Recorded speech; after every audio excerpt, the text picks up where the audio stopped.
qu'on va commencer, hein. Moi, je suis donc Ernest Reichert, je suis le président des Amis de Sabile France et nous sommes très heureux et très honorés aussi d'avoir Dr Ziad Medhouk avec nous ce soir qui va nous parler de Gaza et de la non-violence. Alors, pour beaucoup d'entre nous, Gaza et non-violence, d'après ce que nous entendons dans les médias, ce sont des opposés, hein. Nous allons découvrir que ce que nous racontent les médias, c'est juste une partie de la réalité, une petite partie.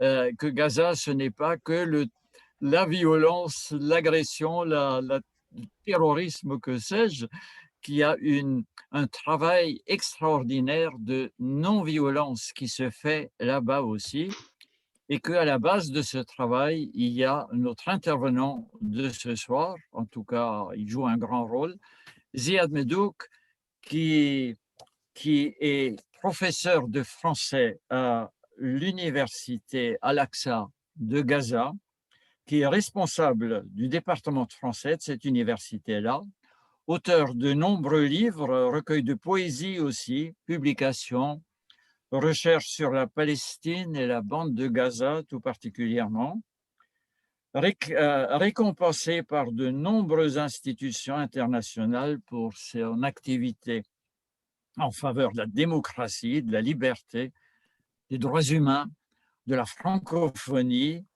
Et il a été en 2011 le premier citoyen palestinien à être fait chevalier de l'Ordre des Palmes académiques de la République française. Alors, toutes mes félicitations.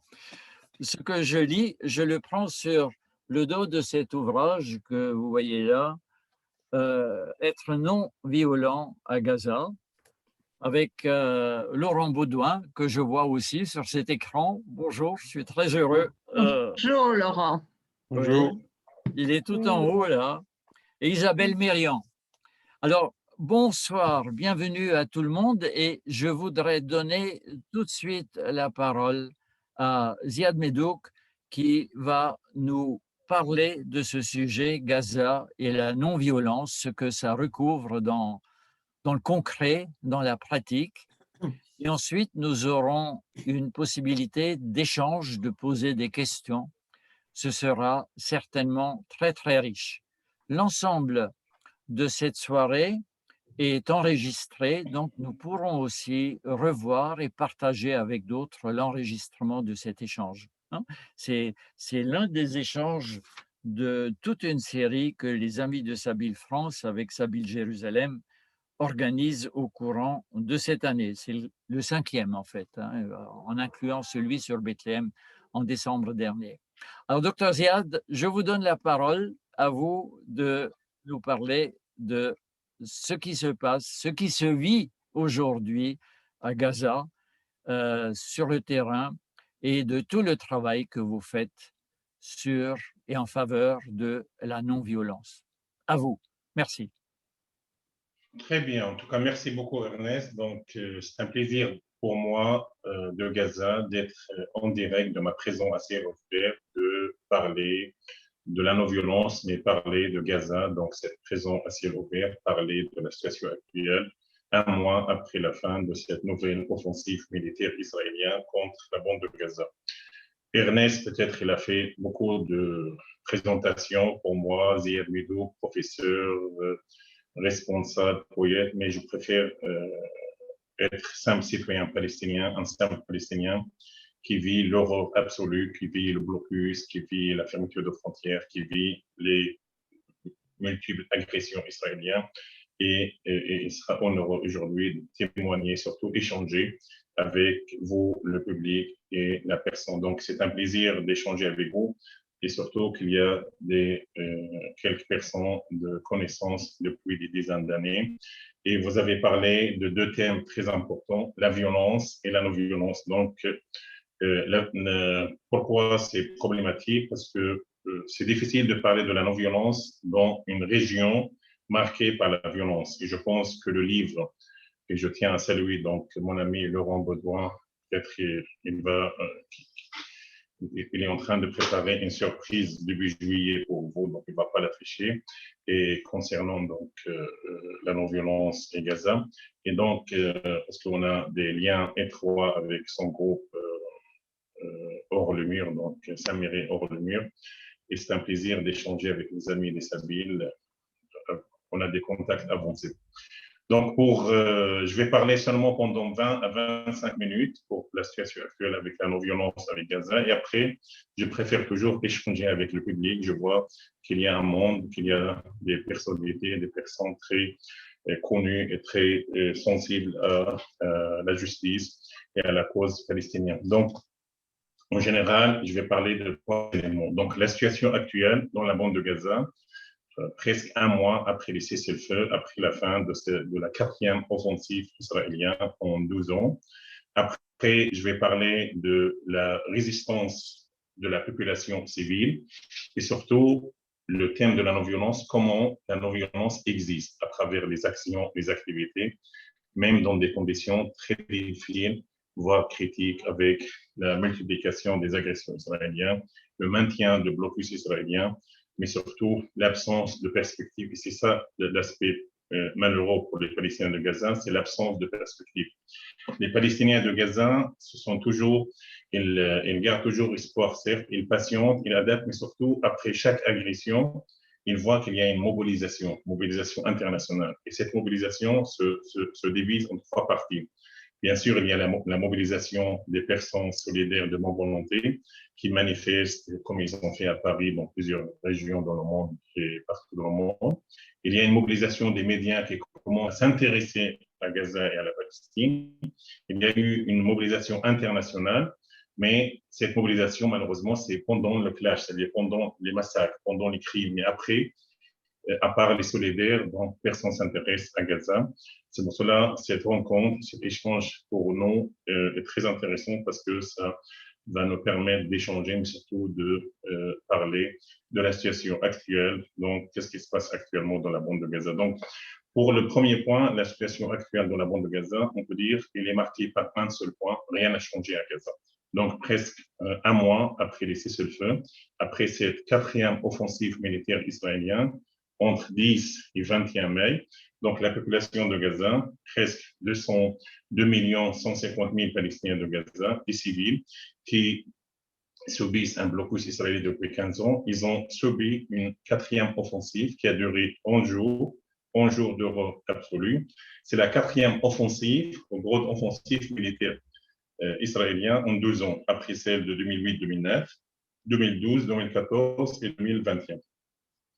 En fait, tous les jours, il y a des bombardements, toujours il y a des morts, toujours il y a des blessés, tous les jours il y a des incursions. Or, les médias, quand il y a 2, 3 morts palestiniens, c'est pas grave. Mais quand il y a à partir de 10, 15 morts, ils commencent à s'intéresser à qu'est-ce qui se passe donc de la bande de Gaza. Et c'est ça le malheur des Palestiniens.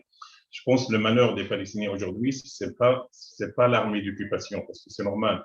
Nous vivons une situation, nous sommes sous l'occupation. C'est normal que l'occupation va continuer à nous agresser et nous, on va continuer à nous défendre par tous les moyens de résister. Mais le malheur des Palestiniens, c'est la communauté internationale officielle complice et les médias qui s'intéressent, qui se mobilisent, qui commencent à bouger quand il y a des clashs, quand il y a des morts, et des dizaines de morts, voire des centaines de morts, et quand il y a des destructions massives. Donc, le bilan était très lourd et jusqu'à maintenant, les bilans provisoires, parce qu'il y a toujours des morts, des blessés qui tombent à leurs blessures, parce que on a presque 50 morts, 50 blessés qui se soignent toujours dans les hôpitaux de Gaza dans des conditions difficiles. Donc, le bilan, c'est 280 morts, parmi eux 71 enfants et 39 femmes. Mais cette fois-ci, l'offensive est démarquée par la destruction massive. Où vous marchez à Gaza, il y a des destructions, ça veut dire dans les quartiers, sur la plage, dans les villes. Donc, les destructions, c'était par rapport à 2014. 2014, l'offensive a duré 50 jours, mais le nombre de morts était 2300. Bien sûr, en majorité des civils. Mais en 2014, malgré la durée était très longue, mais il n'y a pas eu de destruction massive comme aujourd'hui. Aujourd'hui, il y a eu 280 morts, mais surtout la destruction massive. Ils ont détruit des écoles, des universités, des immeubles, des tours, des agences de presse, des stades. Donc, c'était une situation dramatique. Voilà. Maintenant, on peut dire qu'il y a 3 éléments très importants. Que maintenant, rien n'a changé. Le blocus est toujours maintenu. Deuxième chose, les projets de reconstruction, ils n'ont pas commencé. Et troisième chose, c'est ça le plus important, que rien n'a changé pour les Palestiniens. Donc, les Palestiniens attendent toujours une solution politique et pas une solution économique, même si les besoins sont énormes. Donc, aucun projet de reconstruction n'a commencé. Pourquoi? Parce que le blocus est toujours là. L'armée de l'occupation israélienne refuse l'ouverture de frontières et l'entrée de matériaux de construction. Donc, les Palestiniens de Gaza, ils sont en train d'attendre, de patienter. Ils n'ont pas le choix parce qu'ils sont isolés, ils sont enfermés. Donc, personne ne vient à leur aide, à part quelques associations humanitaires, quelques organisations internationales qui envoient des aides pour les personnes qui ont perdu leur maison. Mais les vrais projets de construction et de reconstruction, ils n'ont pas commencé. Et surtout que les problèmes de fond, ils n'ont pas été réalisés. Et c'est ça le problème aujourd'hui des Palestiniens, qu'on parle de la Palestine quand il y a des événements. On ne parle jamais de problèmes de fond. Et le problème de fond, c'est quoi? L'occupation. Il y a une réalité, il y a un peuple occupé. Il y a une occupation qui agresse, qui impose des mesures atroces. Il y a une réalité qu'on a un régime d'apartheid qui impose des lois racistes contre les Palestiniens de 1948. Aujourd'hui, si on va parler de la Palestine ou de territoires palestiniens, les territoires palestiniens sont isolés, morcelés, et il n'y a pas de continuité géographique. On a 4 régions. On a la bande de Gaza, Jérusalem, la Cisjordanie occupée et les territoires de 1948. Et donc, l'armée de l'occupation est en train de mener donc, des représailles tous les jours. À Jérusalem, il y a des quartiers entiers et des milliers de personnes qui sont menacées d'être expulsées de leur terre et la destruction de leur maison, comme ce qui se passe à Sheikh Jarrah et c'est loin actuellement. Et en Cisjordanie, il y a des manifestations au quotidien contre la présence des colons et des soldats sur les terrains appartenant à des Palestiniens. Dans les territoires 48, il y a une mobilisation contre les rois racistes parce que les Palestiniens de 48, c'est vrai, ils ont les nationalités israéliennes, mais ils n'ont pas les mêmes droits. Ils sont considérés comme citoyens de 2e ou 3e degré, donc par l'armée et par le gouvernement israélien. Et la bande de Gaza, une région isolée au sud de la Palestine, à la frontière avec l'Égypte, qui subit un blocus israélien depuis 15 ans.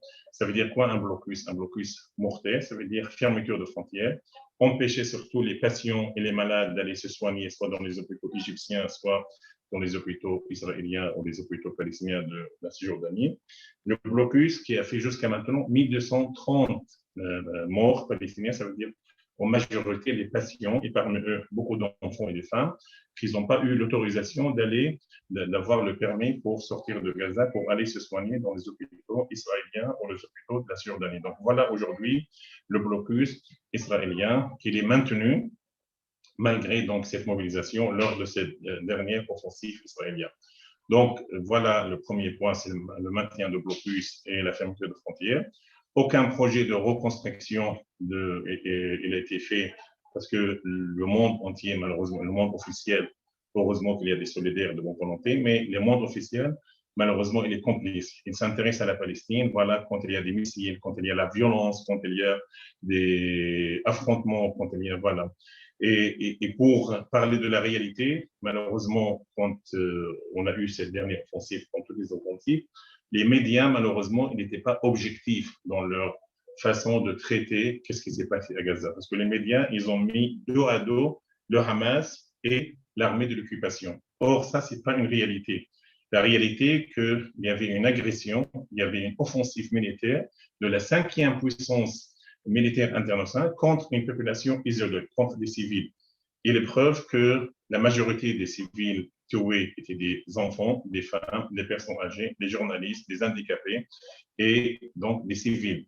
Et la destruction massive, partout dans la bande de Gaza, on peut dire que 30 à 35% de la bande de Gaza et les infrastructures civiles de la bande de Gaza, ils ont été détruits, donc à cause des bombardements intensifs de l'armée israélienne. Or, les médias ils disent que l'armée elle riposte à des missiles. Les missiles qui sortent de Gaza, souvent, ils sont traditionnels, ils ne font pas beaucoup de dégâts. Or, la propagande israélienne montre que le Hamas est une faction très puissante, mais c'est leur façon, le Hamas est un parti, c'est une faction, et c'est leur façon de résister. Parce que nous sommes occupés, et c'est le droit international qui nous donne l'occasion de résister. En fait, en Palestine, il y a 4 formes de résistance. Il y a d'abord la résistance politique.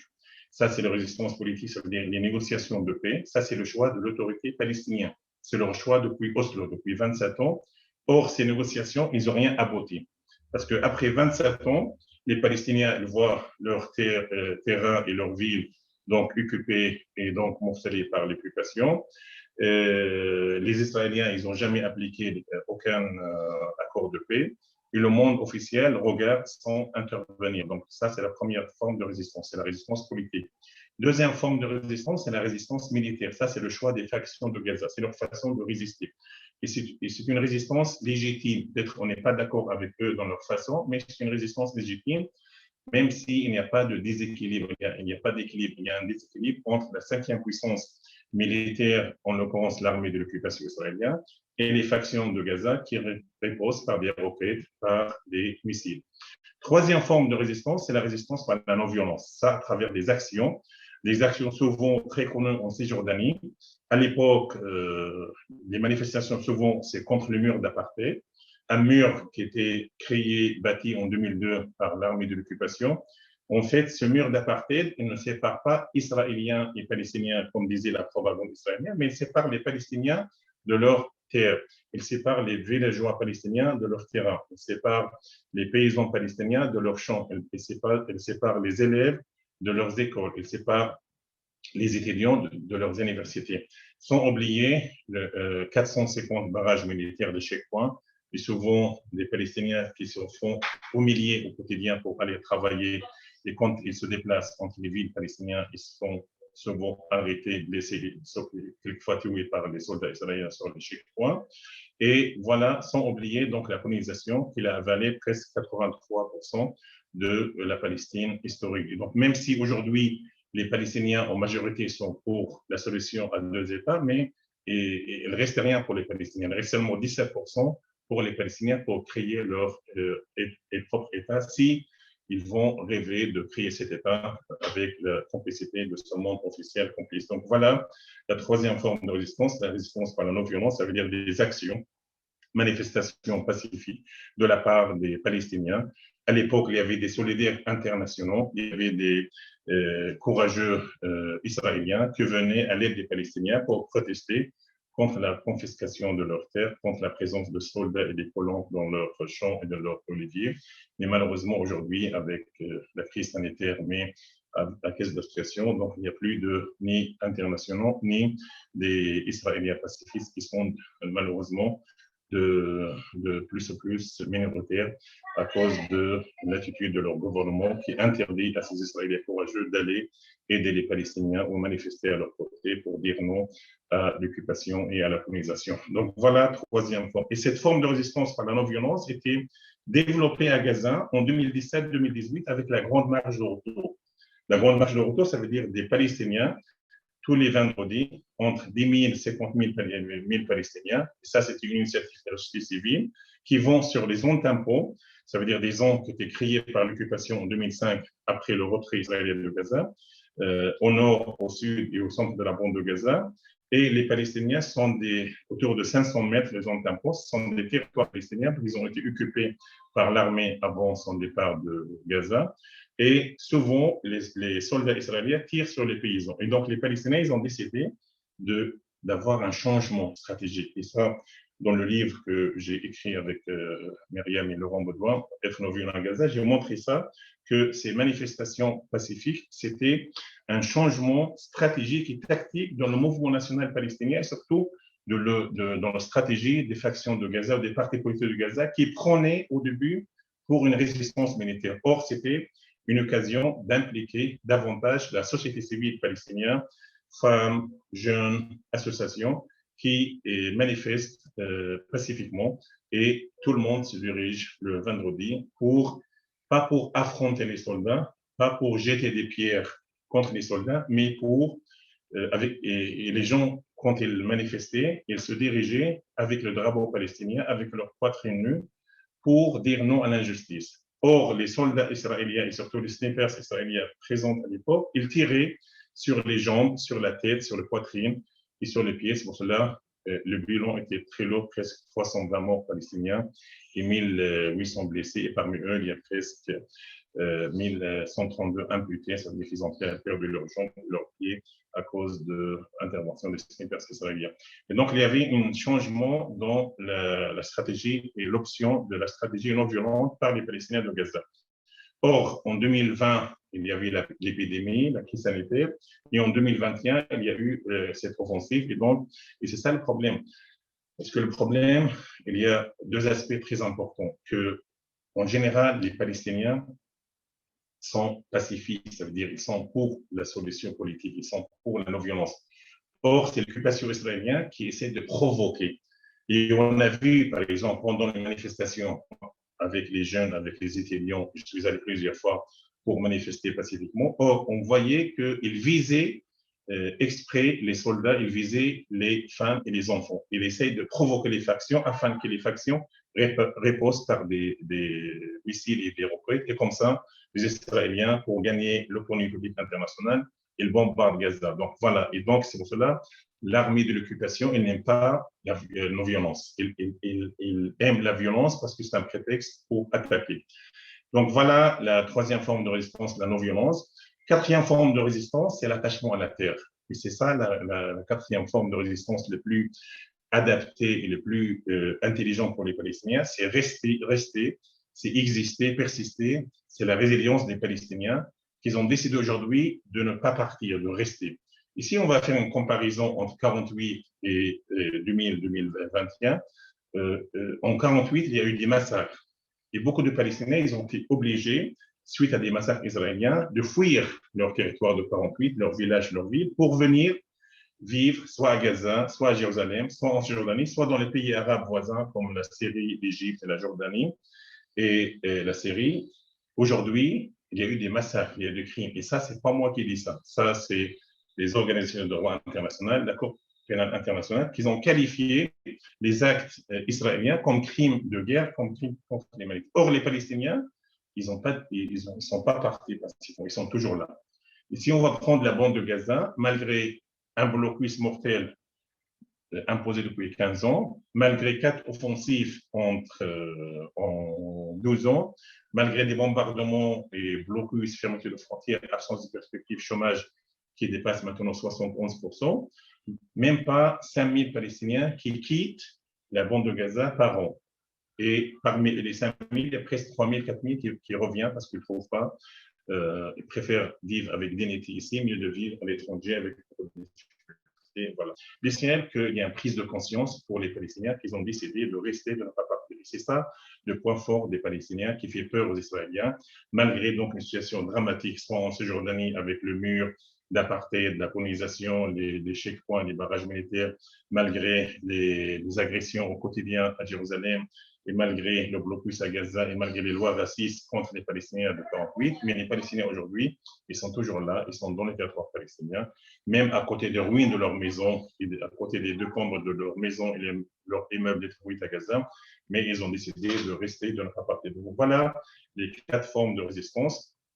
Et pour parler un peu de la non-violence, et c'est ça l'aspect le plus important, qu'en général, les Palestiniens, et ça sera ma conclusion comme ça pour permettre à répondre à vos questions et échanger avec vous, que les Palestiniens, en majorité, ils sont pour la solution à un État. Et les Palestiniens, aujourd'hui, la priorité pour eux, c'est la solution politique, ce n'est pas la solution économique. C'est pour cela, dans la bande de Gaza, même si avec cette nouvelle agression, avec les conséquences dramatiques de blocus et les ruines et les destructions massives, ce n'est pas la charité qui compte pour les Palestiniens, même si les besoins sont énormes. Ce n'est pas la solution économique. Je vois qu'il y a beaucoup de gens qui veulent aider, qui proposent des aides. Non, non, ce n'est pas ça qui compte. Nous, on s'adapte, même si la situation économique est difficile avec le blocus, mais le plus important, c'est la solution politique. Troisième aspect, il faut régler le problème de fond. Le problème de fond, même si l'offensive a terminé, mais Gaza est toujours sur blocus.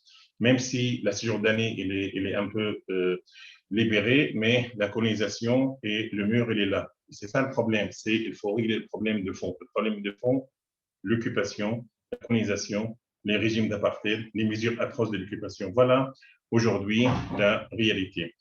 Le troisième aspect, voilà que nous sommes pour une solution politique, nous sommes pour une solution à deux États, mais surtout, nous sommes pour la non-violence comme action.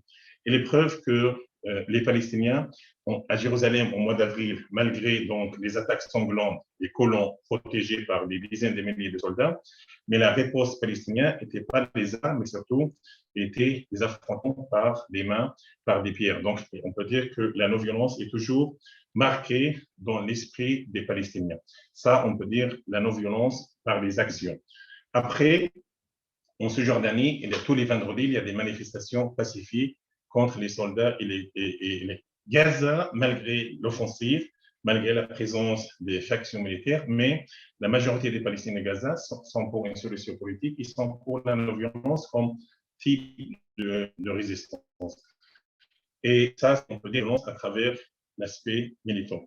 Mais, et la lutte. Mais il y a un autre aspect de la non-violence, c'est la résilience. Et surtout des actions, comme les actions qui font la société civile. Il y a beaucoup d'associations des femmes, beaucoup d'associations, par exemple, pour les enfants, associations pour la jeunesse.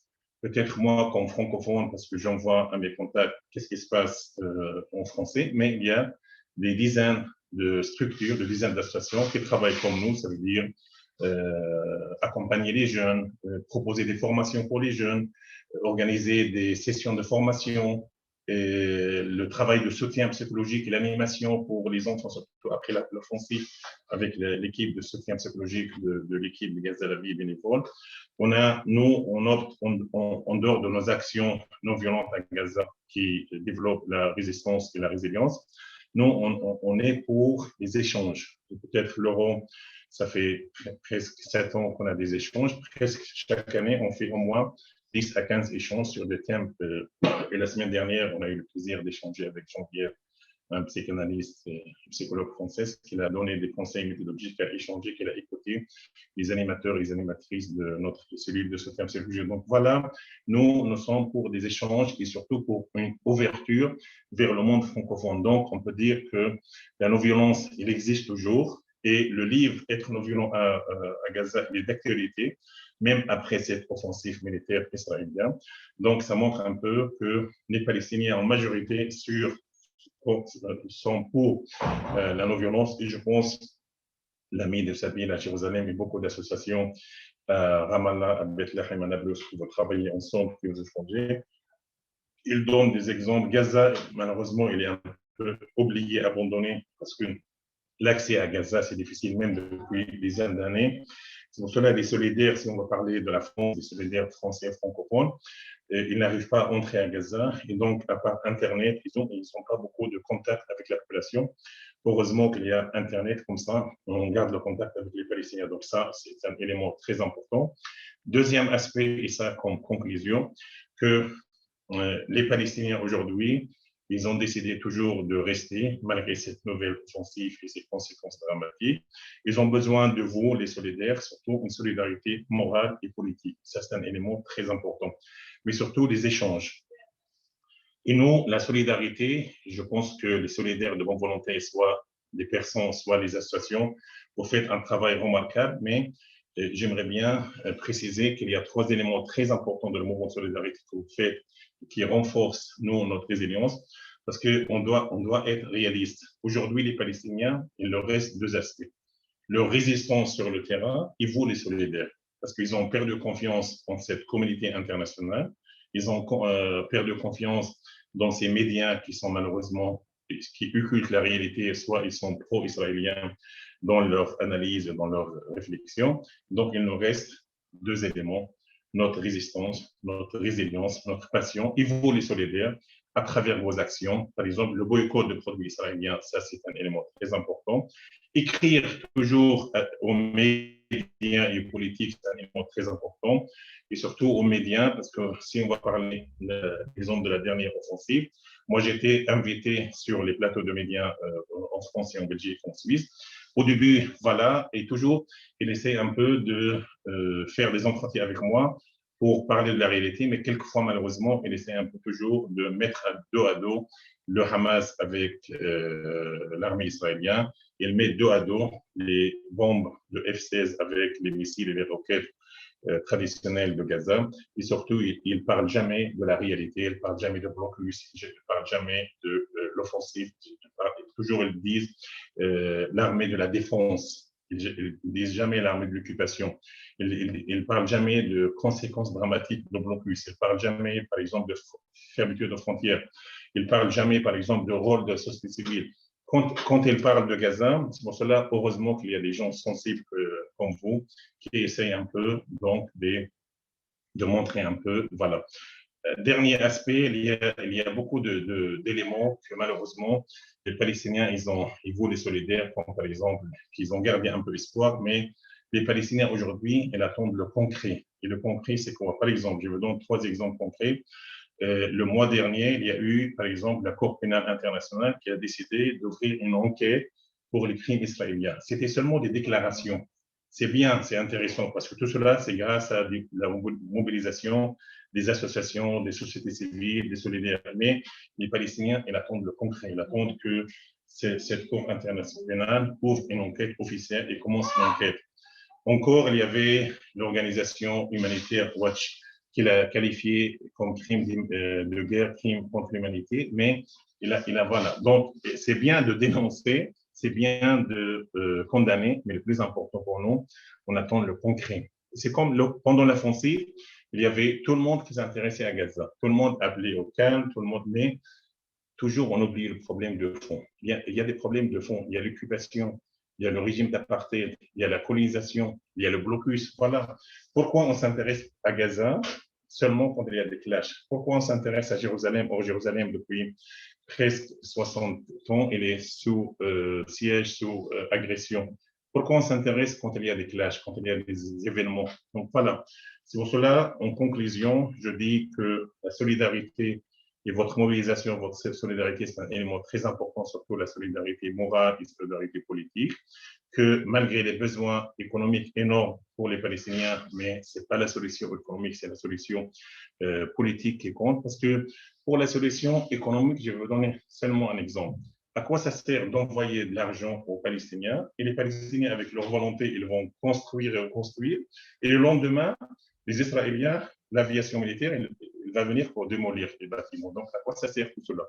Donc, malgré la bonne volonté de ces gens, je pense, à mon avis, il faut opter pour des projets éducatifs, pas des projets de construction, parce que le projet de reconstruction, ça, c'est le travail des pays et des grosses associations. Mais pour vous, les solidaires, à travers vos petites associations, vous pouvez commencer à développer des liens, et des échanges, et surtout soutenir des projets éducatifs qui se basent surtout des échanges. Les jeunes, ils peuvent bénéficier de votre expérience. Parmi vous, il y a des psychologues, il y a des journalistes, il y a des médecins.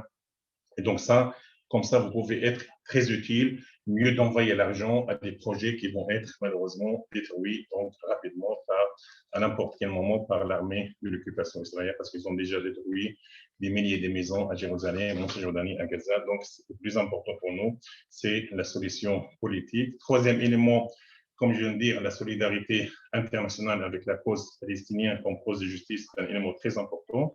Et quatrième élément, c'est le plus important, que les Palestiniens sont toujours pour la solution politique et ils vont continuer leurs actions non violentes, soit à travers la lutte contre l'occupation, affronter l'occupation par la non-violence et les manifestations, mais surtout la non-violence, c'est la résilience, c'est la patience, c'est rester et exister et persister, soit à Gaza, à côté des ruines des maisons, des décombres des maisons, soit à Jérusalem, soit dans le territoire palestinien, soit en Cisjordanie, même en présence des soldats et des colons israéliens. Donc voilà en général, je ne sais pas, j'étais un peu long ou j'étais bref, mais voilà en général qu'est-ce que je voulais dire et je vous remercie pour votre attention et je suis prêt à répondre à toutes vos questions, quelles que soient ces questions.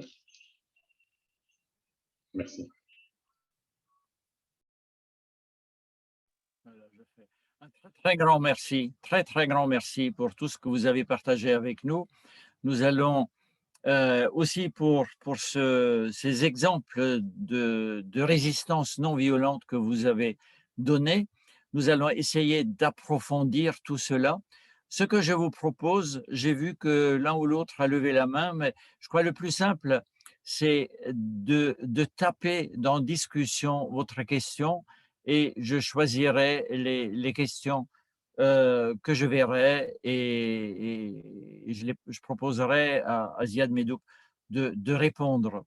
Euh, Moi, j'ai une question tout à fait pratique. Vous parlez d'échange, d'échange. Nous savons qu'il est quasi impossible à qui que ce soit d'entrer à Gaza. Donc, est-ce que j'ai bien compris, ces échanges peuvent être des échanges par Internet alors, par et avec qui? Avec qui ou avec quel organisme? Quelle piste est-ce que vous donnez? Quel exemple très concret? Mmh, si vous voulez bien. Donc, très techniquement, encore une fois, je redis, coupez votre micro, et puis tapez la discussion. Donc, ma première question, c'est quel type d'échanges pratiques sont possibles et qui sont capables de modifier la situation, s'il vous plaît. Et puis ma deuxième question, c'est une question qui revient toujours, que je vois ici. La charte du Hamas prévoit-elle la destruction d'Israël, comme on l'affirme dans les médias? Euh, Comment est-ce que la population de Gaza réagit à, à cela? S'il vous plaît, je vous laisse la parole.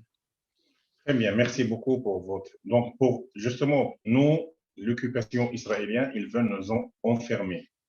Et voilà. Mais grâce à Internet, grâce aux réseaux sociaux, grâce au Skype et Zoom, on peut faire des échanges pour aider les jeunes à sortir de l'isolement. Et je pense l'exemple concret qui dure depuis 5-6 ans, c'est l'exemple avec Saint-Méry, donc la région parisienne. Et Laurent, il est présent, et Geneviève, il est là, je ne sais pas qui encore parmi les membres de Saint-Méry qui s'appelle Saint-Méry hors le mur aujourd'hui.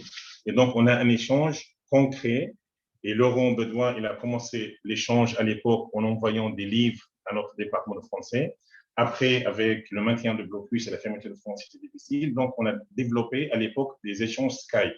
Et les échanges Skype, c'est des échanges surtout professionnels. Et donc, voilà, par exemple, Laurent, avec son équipe, avec les membres de Saint-Méry, mais des autres, il a commencé 3 types d'échanges. D'abord, nous, on a créé en 2014 une cellule de soutien psychologique pour proposer des activités d'animation.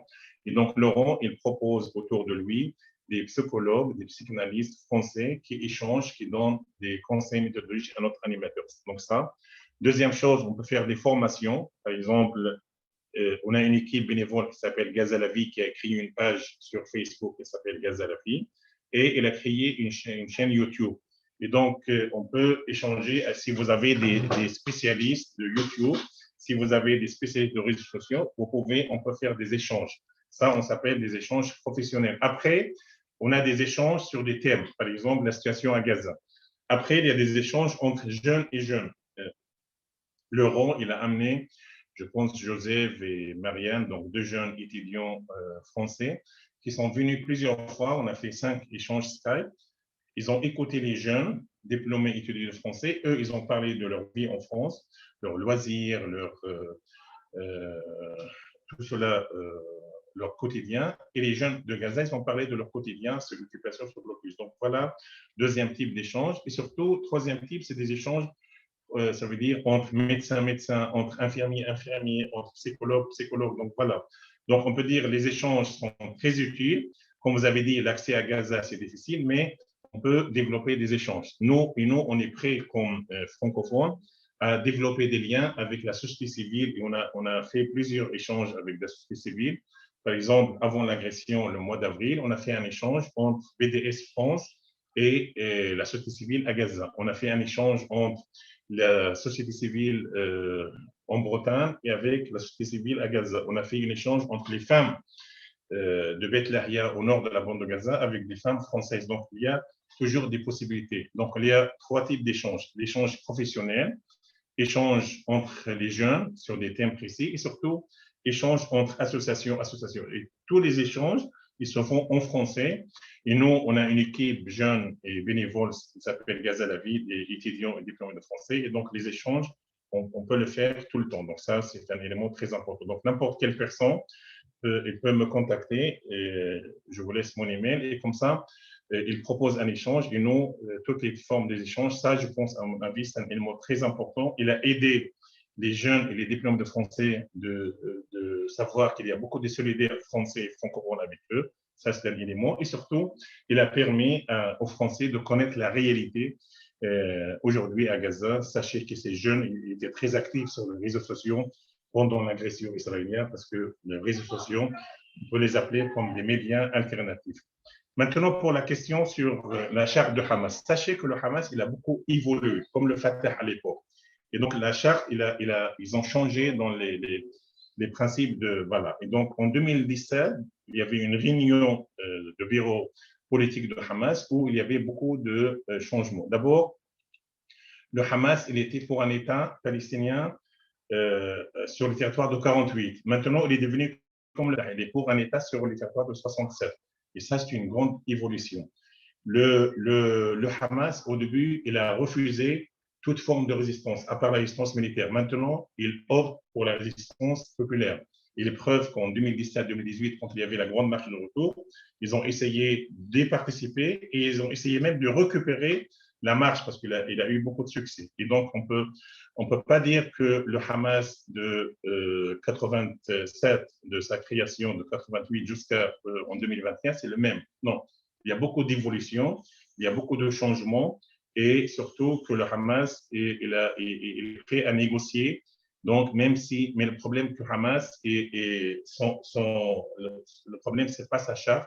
Le problème que le Hamas, comme l'autorité palestinienne, ils sont entrés dans l'axe des alliés. Et ça, c'est malheureux pour les Palestiniens. Et depuis la mort de Arafat en 2004, les Palestiniens sont divisés. Il faut dire les choses telles qu'elles sont. La division interpalestinienne, c'est une honte pour la lutte et pour le mouvement national palestinien. On n'a jamais vu. On a eu la première intifada, les Palestiniens étaient unifiés. La deuxième intifada, c'est en 2007, avec la division, avec la prise de Hamas par la force de Gaza. Malheureusement, on parle aujourd'hui de deux gouvernements. Depuis 14 ans, il y a un gouvernement géré par le Hamas à Gaza, un gouvernement géré par l'autorité palestinienne à Ramallah. Même si l'autorité palestinienne continuait à envoyer les salaires pour 73 000 fonctionnaires qui habitent à Gaza et qui touchent leur salaire de l'autorité palestinienne. L'autorité palestinienne continuait à envoyer l'argent pour la centrale électrique, pour les mairies, pour les stations d'eau à Gaza. Donc, on peut dire que l'autorité palestinienne, 45% de son budget est pour la bande de Gaza, parce que pour l'autorité palestinienne, les territoires palestiniens, l'autorité palestinienne est responsable de Gaza, de Jérusalem et de la Cisjordanie. Le Hamas est responsable de Gaza. Et donc, il y a beaucoup d'évolutions dans la ligne politique et dans les idées de Hamas. Et parce que je lis les questions, et la charte de Hamas, elle est plus actuelle. Il y a eu un changement et l'idée de détruire Israël, je pense qu'il n'est plus d'actualité. Mais la propagande israélienne, parce qu'il faut dire les choses, on va parler d'une façon objective et réelle. Actuellement, l'armée de l'occupation, elle a besoin de Hamas. Il encourage indirectement le Hamas, il favorise le Hamas plus que l'autorité palestinienne. C'est une réalité. Pourquoi? Parce que l'autorité palestinienne, elle est très engagée dans un processus de paix. Or, les Israéliens, ils ne veulent pas la paix. Et donc, ils ont besoin d'un parti, d'une faction qui lance des missiles. Et comme ça, dans l'opinion publique internationale, ils ont dit, quand on a bombardé Gaza, c'est une réponse contre un missile. Mais à Ramallah, ils ne peuvent pas riposter parce qu'il n'y a pas de résistance militaire, entre parenthèses. Lutte non violente, et donc l'autorité est très engagée. Et surtout, l'autorité palestinienne, il faut dire les choses, elle a gagné la bataille de l'opinion publique parce que l'autorité, elle a réussi à avoir une reconnaissance symbolique de l'État palestinien en 2012 aux Nations Unies. Même si la reconnaissance était symbolique aux Nations Unies, mais concrètement, les Israéliens, ils n'ont jamais appliqué cet accord. Mais au moins, l'autorité, elle est très impliquée. C'est pour cela que les Israéliens, ils favorisent indirectement le Hamas et le djihad parce que c'est une occasion de taper sur. Mais quand ils bombardent, ils ne bombardent pas ces deux factions, ils nous bombardent nous. Ils attaquent les universités, ils attaquent les mosquées, les écoles, les stades, les stations d'eau, vous voyez un peu, et c'est ça aujourd'hui. Donc, on peut dire qu'il y a beaucoup d'évolution dans les pensées de Hamas, et le Hamas de 2021, ce n'est pas le Hamas de 87. Ça, c'est la réalité.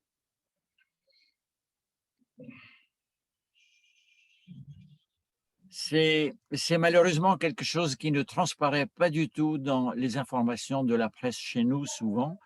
On présente le Hamas comme un organisme éternellement anti tout ce qui est Israël, et comme s'il n'y avait pas eu de changement. C'est très bien de le dire, hein. Ce serait bien à un certain moment que vous nous transmettiez vos coordonnées, comment on peut vous joindre peut-être. Et j'ai vu que Claude a demandé tout de suite au départ, mais je ne la trouve plus, Claude. Claude voulait dire quelque chose.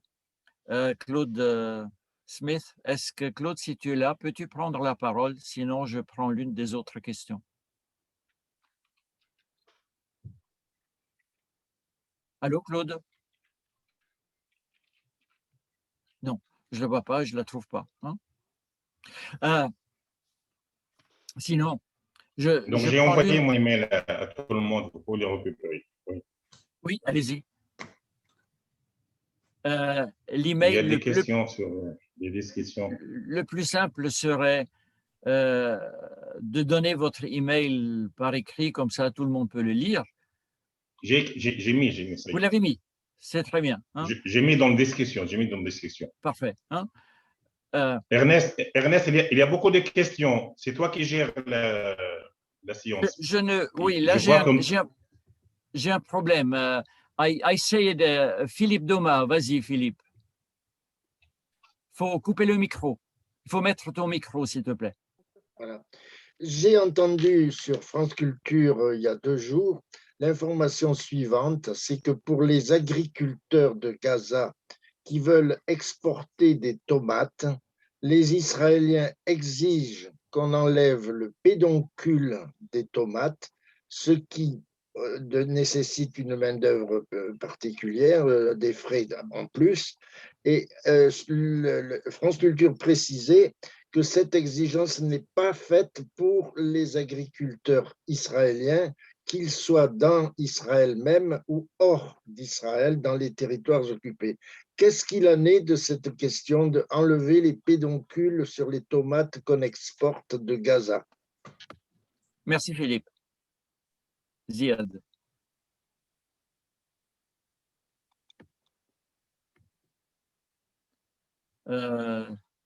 Donc, voilà. Très bien. Oui, parce que vous coupez le micro. Merci beaucoup, Philippe, de votre question et plaisir de vous voir. Ça fait longtemps, Philippe. Donc, voilà. Qu'est-ce que vous avez dit? C'est vrai pour la simple raison, parce que je vous explique. Avant l'agression israélienne, l'armée de l'occupation, il a imposé une fermeture totale sur les frontières, sur les passages. Ça a commencé depuis le mois d'avril. Et actuellement, ça fait presque, depuis seulement 2 jours qu'ils ont commencé à ouvrir les frontières. Donc, on a presque 60 jours où il n'y a aucun produit qui sortait de Gaza, y compris les produits, y compris les légumes. Parce que les légumes de Gaza sont considérés comme légumes moins chers et de qualité pour les Palestiniens de Cisjordanie et surtout pour les Israéliens. C'est moins cher, par exemple, par rapport, voilà. 1 kilo de tomates, il coûte à Gaza 0,10 centimes. En Israël, il coûte 1 euro. C'est pour cela les Israéliens préfèrent les concombres, les courgettes et l'aubergine et les tomates de Gaza. Or, après cette agression, il y a eu beaucoup de pression internationale sur le gouvernement israélien pour qu'il ouvre les frontières. Et donc, les Israéliens ne veulent pas ouvrir, et même, il n'y avait aucun produit, ni légumes qui sortent, ni vêtements, ça veut dire les rares produits qui sont exportés de Gaza, ça veut dire les vêtements et les, comment s'appelle ça, et les légumes de Gaza qui est rare légumes. Et même les fruits qui viennent de Cisjordanie rentrent à Gaza, même le courrier, ça veut dire nous, je vous donne un exemple concret, pour un Palestinien de Gaza, s'il a besoin de renouveler ou de faire un passeport, il doit le faire à Ramallah. À Gaza, ils n'ont pas l'autorisation de faire un passeport. Et donc, nous, on est obligés par des bureaux d'envoyer nos passeports à Ramallah pour être renouvelés. Après, et tout cela passe par la poste. Donc, il y avait des agences ou des bureaux de poste. Or, les Israéliens, depuis 60 jours, ils ont imposé donc, une fermeture totale. Donc, après la fin de l'agression, il y a une mobilisation internationale. Ils ont fait la pression pour que Israël ferme. Bien sûr, les Israéliens, ils ont besoin de n'importe quel prétexte pour ne pas ouvrir les frontières. Le problème d'électricité. Sachez que pendant et avant l'agression, on a vécu avec seulement 2 heures d'électricité par jour, imaginez. Et maintenant, on a entre 4 à 6 heures d'électricité par jour. C'est inimaginable pour vous à l'étranger, mais nous, malheureusement, pendant l'agression, et quelquefois, on a vécu 3-4 jours sans électricité. Et donc, l'armée de l'occupation, le gouvernement israélien, comme l'a dit François, il a besoin de n'importe quel prétexte pour ne pas faire importer et faire sortir les tomates ou les concombres et les aubergines de Gaza. Donc, il a imposé cette cadre. Et bien sûr, les Palestiniens de Gaza, les agriculteurs, les paysans, ils ont refusé d'exporter ça, d'importer, pour cette raison que jusqu'à maintenant, les tomates de Gaza sont vendues sur place et ils n'ont pas été exportés en Israël à cause de cette raison bête de l'armée. Et ça, c'est faisable pour n'importe quel. Donc, toujours, ils essaient un peu, comme vous avez dit, pourquoi ils ont imposé ça aux paysans palestiniens et pourquoi ils n'ont pas imposé ça aux paysans israéliens. Donc, c'est un prétexte pour ne pas laisser les paysans travailler, pour ne pas laisser les frontières ouvertes. Donc, ça, c'est le prétexte donné par le gouvernement israélien pour ne pas faire sortir donc, les tomates de Gaza.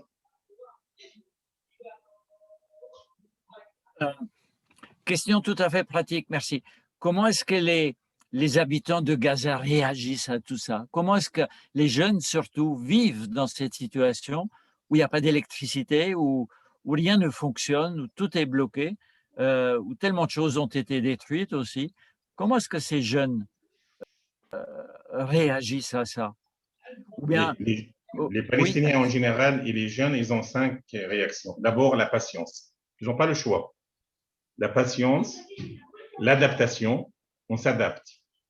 Par exemple, pour l'électricité. Le problème de l'électricité, il n'a pas commencé aujourd'hui, il n'est pas actuel, il a commencé en 2006. Lors des frappes aériennes israéliennes, l'aviation militaire, il a visé la seule centrale électrique. Aujourd'hui, la seule centrale, elle fonctionne avec 30% de ses capacités. Imaginez-vous, depuis 2006, 15 ans, il n'a pas été renouvelé, ni par le comité international. Voilà. Et les Israéliens, ils empêchent toujours l'entrée de fioul et de carburant pour cette centrale. D'accord? Et donc, c'est pour cela, nous, voilà. Donc, pour le problème d'électricité, les Palestiniens, au début, ils ont utilisé les bougies. Or, les bougies, ils ont causé la mort de beaucoup de personnes parce que des familles entières qui laissaient les bougies allumées. Et le matin, il y a des familles entières, des enfants brûlés vifs à cause de bougies. Après, on s'est adapté donc, ils ont essayé d'amener d'autres moyens pour faire face à, voilà. Maintenant, ils ont commencé par acheter des batteries rechargeables, des batteries qui vous donnent 3-4 heures d'électricité, mais ces batteries, ils ont besoin de 4 heures d'électricité pour être rechargeables. Maintenant, comme les générateurs pour les écoles, pour les universités, pour les hôpitaux. Maintenant, on a la solution de panneaux solaires. Or, les panneaux solaires sont très chers, par exemple, mais avec le financement de quelques organisations internationales, on peut le trouver sur le toit des écoles, des universités, des hôpitaux. Mais pour les foyers, pour les maisons, ce n'est pas tous les foyers parce que c'est très cher. Ça veut dire que ça coûte entre 1 500 à 2 000 euros pour l'unité ou 2 unités de panneaux solaires. C'est pour cela. Par contre, pour les hôpitaux, il y a un financement international pour ces panneaux solaires. Donc, on peut dire qu'il y a une patience pour les Palestiniens, il y a une adaptation avec le contexte. On n'a pas d'électricité, on est obligé d'aller vers les panneaux solaires, vers les électrogénérateurs. Donc, ça, voilà. Et surtout, ils gardent espoir. Ils n'ont pas le choix que de garder espoir. Voilà. Nous, les Palestiniens, on a 2 choix, soit se suicider, soit de vivre. On a choisi de vivre. Et donc voilà, 4e élément, c'est vivre. On vit le jour au jour. Donc, on va à la plage, on va à l'école, on va au travail, on va à l'université. de votre maison, dans chaque ville, dans chaque quartier, dans chaque foyer, de votre maison, vous regardez les ruines, les décombres. Mais qu'est-ce que vous voulez qu'on fasse? On n'a pas de choix. Donc, manifester où? Devant les organisations internationales, déjà, ils sont complices. Allez sur les frontières, personne ne s'intéresse à vous. Donc, c'est pour cela, les Palestiniens patientent, s'adaptent, espèrent et attendent. Ils attendent toujours une solution politique. Et cette solution, on est sûr qu'elle va venir, même si après des années, mais on n'a pas le choix que patienter. Voilà. Et quelquefois, montrer notre lutte à travers la lutte comme en 2017, la marche, 2018, la marche la grande marche de retour. Donc, on essaye de s'adapter, de lutter, de résister, mais le grand choix des Palestiniens, c'est rester dans notre... Voilà, c'est ça, je pense, le plus important. Même rester à côté des ruines et des décombres des maisons, mais rester, de ne pas partir. Ça, c'est un élément très important. Par exemple, je vous donne un exemple concret. Il fait très, très chaud à Gaza. Donc, on a 34 degrés. Donc, si vous n'avez pas d'électricité, pendant 4 heures, vous avez climatisateurs vont intervenir. Après, même aller à la plage, les plages sont polluées. Aller dans les cafétérias, donc, c'est pas toujours... donc, voilà. Donc, il y a une vie, il y a une adaptation, il y a un contexte difficile, mais toute la population et surtout les jeunes, au contraire, les jeunes, moi, je pense que les jeunes de Gaza sont la catégorie la plus courageuse, parce que c'est pas facile d'être jeune à Gaza. Parce que être jeune, c'est avoir des loisirs, avoir des besoins spécifiques, aller rencontrer les autres, jouer, échanger, mais c'est pas toujours évident dans le contexte de Gaza. Mais les jeunes, ils sont très courageux. Par exemple, on peut dire que le taux de chômage, taux de chômage officiel à Gaza, c'est 67%, mais chez les jeunes, c'est 73%. Or, les gens, ils se débrouillent, donc ils mènent des petits projets. Nous avons, par exemple, nous avons des gens qui ont le master, mais ils vendent les cafés et le thé dans la rue. Ils vivent, mieux de mendier, mieux de demander la charité. Donc, avec leur dignité, voilà. On a des jeunes qui ont des diplômes supérieurs, mais ils vendent le maïs grillé sur la plage de Gaza. Donc, pour gagner leur vie, donc il y a la dignité chez les jeunes. Donc, voilà. C'est rare qu'on trouve le ras-le-bol chez les jeunes. Donc, ils n'ont pas le choix. Donc, ils souffrent. Ils souffrent de l'occupation, de blocus, de coupure d'électricité, de la division interpalestinienne, mais ils n'ont pas le choix. Mais au contraire, les jeunes sont très courageux. Le fait de rester, de ne pas partir, ça, c'est une résistance. Le fait de s'adapter avec un contexte très particulier, ça, c'est une résilience. Le fait de ne pas, je ne sais pas, faire des crimes ou faire malgré les contextes, il n'y a pas de délinquance, donc le taux de délinquance, c'est le plus... Voilà. Je pense qu'il y a un aspect très important chez nous. On a la famille, l'école et la société civile. Et je pense que c'est ça les 3 éléments qui entourent les jeunes. Je pense que c'est ça l'aspect le plus fort chez les Palestiniens. Je parle des Palestiniens de Gaza et ça, c'est adapté pour les Palestiniens à Jérusalem, en Cisjordanie, que l'école, la famille, elle a un rôle très important. La famille, c'est un élément de soutien pour tout le monde, pour les jeunes. C'est pour cela, quand on a un jeune, il est protégé par la famille. Donc, un jeune, il n'est jamais abandonné. Même s'il va avoir 18, 20, 25 ans, tant qu'il est au chômage, le père, il l'aide. Le frère, il l'aide. Donc, il ne va pas mettre dans la rue. Il ne va pas dire à ce jeune, débrouille-toi. Donc, la famille, c'est un sens de protection. Donc, c'est pour cela qu'il y a un attachement à la famille. Deuxième chose, il y a l'école. Le taux de scolarité en Palestine dépasse 93%, en début de tout le contexte. Destruction de maisons à Gaza, checkpoints, murs, barrages, mais les enfants ils continuent à fréquenter l'école. Et l'école, ce n'est pas seulement un élément de savoir, mais c'est un élément de protection et d'adaptation et d'attraction, soit les écoles, soit l'université. Et donc ça, troisième chose, la société civile. Il y a beaucoup d'associations qui attirent les jeunes. Elles proposent des formations, elles proposent des indemnités pour le chômage, des travaux de bénévolat. Et donc voilà les 3 éléments forts qui maintiennent les jeunes. Et pour cela, la jeunesse, on peut dire qu'elle est entourée. Il y a un 4e élément chez nous, c'est la solidarité. La solidarité familiale et sociale. Et ça, c'est un élément très fort chez nous. Donc, la solidarité familiale, et je vous donne 2-3 exemples concrets. Par exemple, quand il y a eu quand il y a un bombardement dans n'importe quel quartier, tout le monde sort de chez lui pour aider les familles, les jeunes, pour sortir les blessés ou les morts ou les décombres, et surtout aider les ambulanciers parce qu'ils sont débordés. Et donc, il y a beaucoup d'actions de solidarité. Pendant l'épidémie, il y a beaucoup d'exemples de solidarité. Par exemple, distribuer des colis alimentaires et nettoyer, par exemple, les rues, distribution de masques dans la rue. Je pense dans les comptes rendus que j'envoie à beaucoup de parmi vous. Donc, vous voyez nos activités, par exemple, aider les paysans et les agriculteurs dans leurs activités, organiser des activités, des bénévolats dans les usines avec les jeunes. Donc, on peut dire que la solidarité sociale et familiale, c'est un élément très, très, très fort qui aide la jeunesse à ne pas être perdue, à ne pas réfléchir à être délinquant, à se suicider, parce que le contexte, ce n'est pas un contexte normal, c'est un contexte particulier. Il y a les agressions, il y a la destruction, il y a le chômage, il y a l'absence de perspective. C'est ça. L'aspect le plus négatif chez nous, surtout chez la jeunesse, c'est l'absence de perspective. Mais heureusement, il y a la famille, il y a la société, il y a le quartier, il y a l'école, il y a la société civile qui s'occupe de ces jeunes, de ces enfants pour ne pas tomber dans la délinquance, de ne pas commettre des crimes, et surtout et cette société civile, elle a un rôle très important à aider les jeunesses à résister et exister à Gaza. Je trouve très important ce que vous nous avez dit. Il faut malheureusement que nous arrêtions bientôt. On a si souvent, à travers les effets, les échos de la presse, l'impression d'une société en perdition ou hyper agressive. Et vous nous donnez l'image, l'exemple d'une société où la solidarité se vit beaucoup plus fortement, où l'encouragement mutuel se vit beaucoup plus fortement que dans nos sociétés beaucoup plus préservées. C'est très important ce que vous partagez là. Nous allons mettre… Le problème, Ernest, et tout le monde, c'est les médias sont complices. C'est une réalité. D'accord? Ils occultent la réalité. Je vous donne un exemple concret. D'accord? Oui.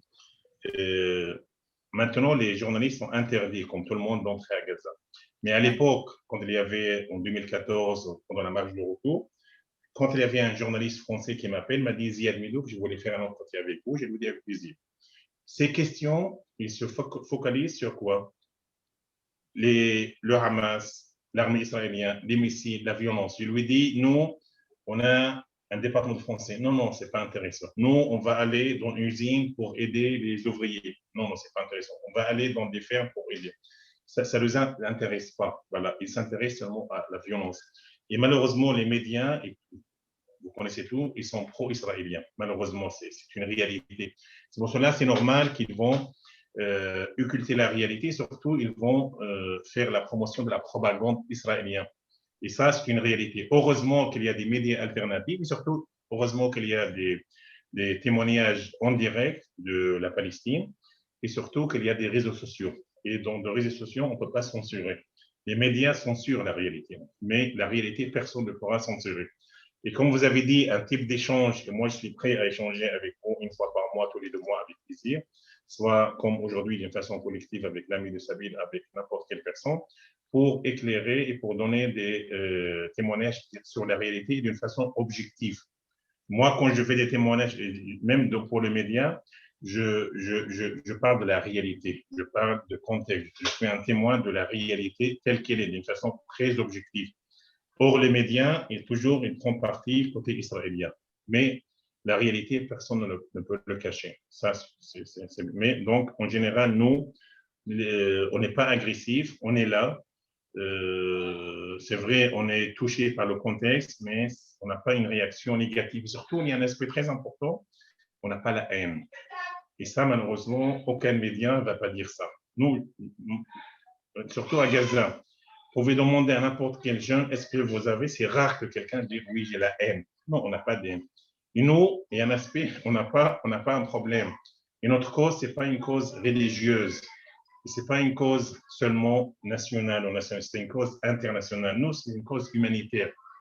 C'est pour cela, moi, je dis à personne d'être pro-palestinien, mais il faut être pro-justice. Point final. Et notre cause, c'est une cause de justice. Ça, c'est une réalité. C'est une cause humanitaire. il y a une réalité, il y a l'occupation, il y a un occupé, il y a l'occupant, c'est une réalité.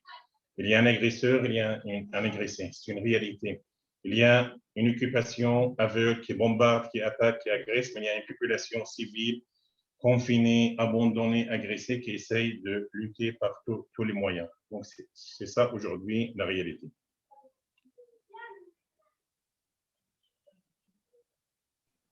Je crois qu'il faut que nous nous arrêtions malheureusement ici. Malheureusement, il y aurait tant de choses à dire, mais je voudrais inviter tous ceux qui ont participé à cet échange à s'en faire les échos autour d'eux, à redire que Gaza, ce n'est pas du tout ce que nous entendons le plus souvent dans nos médias, Ernest, oui. il y a beaucoup de questions intéressantes. Non, ce n'est pas la peine de répondre sur la discussion, non? Si vous avez encore... Si vous voulez qu'on arrête, on arrête, comme vous voulez. Oui, mais attendez voir. On va dépasser un tout petit peu, mais prenez simplement la question. Vous trouvez que c'est le plus important que vous réagissez. Hein? Donc voilà, pour la question d'email des IA, j'ai déjà envoyé, mais il y a beaucoup de questions sur par exemple, pour annuler les élections palestiniennes, je pense. Oui, par exemple, réagissez encore à cela. C'est scandaleux pour le système politique palestinien, mais ça montre un peu que la division, ça montre trois aspects. Que c'est les Israéliens qui contrôlent tout. Malheureusement, les Palestiniens, c'est vrai, ils gèrent Gaza, la Cisjordanie, mais le dernier mot, c'est Israël. Israël a décidé d'annuler les élections à Jérusalem, donc c'est elle qui décide. C'est un numéro. Deuxième chose, c'est une réalité. La communauté internationale, il tient un silence complice, donc il cautionne les crimes israéliens. Et troisième chose, le système politique palestinien, il est en danger, malheureusement. Pas seulement à cause de la division, mais malheureusement à cause de réactions israéliennes internationales. Tout le monde voulait garder ces élections, mais le problème, ça montre un peu que le système politique est fragile. Et ça, c'est une réalité. Lors de ces élections prévues le 22 mai dernier, il y a eu 36 listes. Donc, et parmi ces 36 listes, il y avait seulement 9 listes politiques. Donc, ça veut dire que les gens, ils ont ras-le-bol de ce système et surtout qu'ils veulent un changement vers le mieux parce qu'il y avait beaucoup de femmes et beaucoup de jeunes, moins de 40 ans, dans les listes et surtout beaucoup de listes qui n'étaient pas politisées. Et donc, ça, c'était un élément très important. Et surtout, il y avait un rôle très important de la société civile. Il y avait une implication. Auparavant, dans les élections de 96, quand Arafat il a gagné, ou 2006, quand Abou Mazen a gagné le Hamas pour les législatives, il y avait soit des listes politiques, soit domination des partis politiques. Or, en 2021, il y avait beaucoup de femmes, beaucoup de jeunes, et ça, c'est un élément très important. Et donc, les gens, ils veulent un changement. Or, ce sont les Israéliens, espérant qu'il y aura un changement, mais le système politique palestinien, malheureusement, il faut dire les choses, c'est un système qui se fragilise avec les mesures israéliennes qui empêchent les Palestiniens même de vivre calmement, pas seulement d'organiser des élections, même de vivre en paix et en sécurité et vivre le calme, soit à Gaza, soit à Jérusalem. Tous les jours, il y a des morts, il y a des blessés, il y a des agressions. Espérons que ce système va changer parce que nous sommes tous pour une paix, mais une paix dans la justice. Oui, malheureusement, il faut que nous nous arrêtions. Moi, j'ai un problème audio. Pas de problème. Je ne sais pas ce qui se passe. Mais merci en tout cas. Je ne peux... Et j'invite tous ceux qui voudraient réagir à le faire sur le blog des Amis de Sabile. Moi, j'ai un problème avec mon micro, là. Désolé. On t'écoute, n'écoute pas. Oui. Oui. Mais je voudrais dire, encore une fois, un très grand merci à Ziad. Il faut malheureusement que nous arrêtions là. Et je suis sûr que cet échange n'aura pas été inutile. Merci beaucoup. Merci à tout le monde. Amitié de Gaza à la vie malgré la discussion. Et la prochaine fois, on répondra à toutes les questions. Vive la solidarité, vive la paix, vive la justice. Merci beaucoup. Amitié. J'ai laissé mon email comme ça pour échanger avec vous. Au revoir tout le monde. Bonne soirée. Au revoir. Merci. Au revoir.